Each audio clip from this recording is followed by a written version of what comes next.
अस्सलामुअलैकुम दोस्तों। आज मैं आपको क्रिस्टियानो रोनाल्डो के लाइफस्टाइल के बारे में बताने वाला हूं। चलो चलते हैं वीडियो की तरफ। क्रिस्टियानो रोनाल्डो एक बहुत ही सफल फुटबॉलर हैं और उनकी जिंदगी काफी बिजी होती है।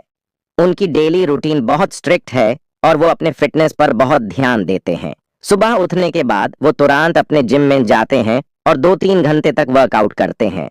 उनकी डाइट भी बहुत ही स्ट्रिक्ट है और वो जंक फूड से दूर रहते हैं। उनका फेवरेट फूड ग्रिल्ड चिकन और सैलड है। क्रिस्टियानो रोनाल्डो अपनी फैमिली के साथ भी बहुत अटैच्ड हैं और उनसे बहुत प्यार करते हैं। उनके पास एक गर्लफ्रेंड है जिसका नाम जॉर्जिना रोड्रिगेज है और उनकी एक बेटी भी है। उनकी हॉबीज में से एक है लग्जरी कार्स को कलेक्ट करना। उनके पास बहुत सारे एक्सपेंसिव कार्स हैं जैसे कि Bugatti Veyron, Lamborghini Aventador, Ferrari 599 GTO etcetera. Cristiano Ronaldo काफी सोशल मीडिया एक्टिव रहते हैं और उनके मिलियंस ऑफ फॉलोअर्स हैं।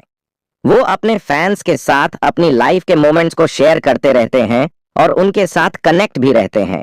इन सब चीजों के साथ क्रिस्टियानो रोनाल्डो एक बहुत ही हम्बल इंसान भी है। वो अपनी कम्युनिटी को हेल्प करते हैं और चैरिटी वर्क भी करते रहते हैं।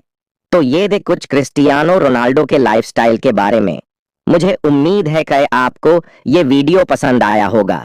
सब्सक्राइब करना मत भूलना। Thanks for watch.